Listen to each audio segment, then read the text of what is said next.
काँग्रेसचे नेते विजय वडेट्टीवार यांनी या संदर्भात सूचक विधानं केलेली आहेत। लॉकडाऊन सारखे दिवस लवकरच येतील असं त्यांचं म्हणणं आहे। त्याचबरोबर महिन्याभरात पेट्रोल 170 रुपयांवर जाईल असंही त्यांनी म्हटलंय। डिझेल 150 रुपयांवर जाईल असंही भाकीत त्यांनी केलंय। गुंतवणुकीच्या भानगडीत पडू नका असेही वडेट्टीवार म्हणाले आहेत।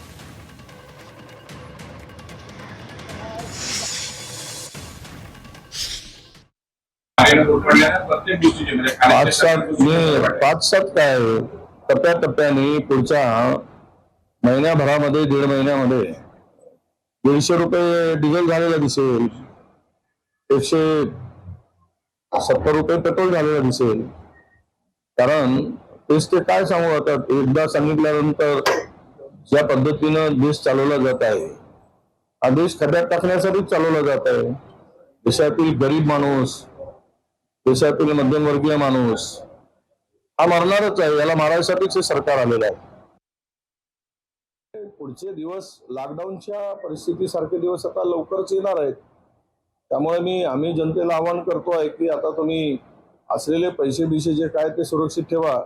कुठे फार काही गुंतवणूक करू नका। सरकारच्या भरोशावर विश्वास ठेवून ती गुंतवणूक केली की ते पण परत येणार नाही। कारण बँकाही रिकाम्या केल्या आहेत, रिझर्व्ह बँक रिकामी केली आहे। रिझर्व्ह बँकेचा सगळा पैसा स्वतःच्या सरकारच्या मालकीचा असल्यासारखं ते काढून घेण्याचं काम सुरू आहे। त्यामुळे भविष्यात बँकाही पूर्णतः उद्ध्वस्त होतील। त्यामुळे बँकेत असलेला पैसा सुद्धा शिल्लक राहणं आहे, तो परत मिळणार की नाही ही परिस्थिती उद्भवणार आहे। मग सगळ्याच बाजूनं देश संकटात आहे, अडचणीत आहे आणि फक्त इव्हेंटवर त्यांनी आता पुन्हा भर दिला आहे। याला भविष्यवाणी करायची गरज काय? जर युद्ध आणखी पेटलं, सर्व जग चिंतेमध्ये आहे। सर्व जगाला माहिती की हे युद्ध थांबलं पाहिजे। जर थांबलं तर त्या किमती कमी होण्याची शक्यता आहे, ते इतक्या लवकर नाही। कारण की आता झालेलं जे काही नुकसान आहे ते कम्प्लीट कव्हर करायला 1 ते 1.5 वर्षाचा कालावधी लागणार आहे। यासाठी काही ज्योतिषाची गरज नाहीये। आणि म्हणून जर युद्ध लांबत गेलं तर निश्चितच जगावर याचा परिणाम होणार आहे, कोणत्या एका देशावर नाही। आज पाकिस्तानमध्ये पेट्रोल काय भाव आहे जाऊन थोडं विचारा, 500 रुपये लिटर चालू आहे।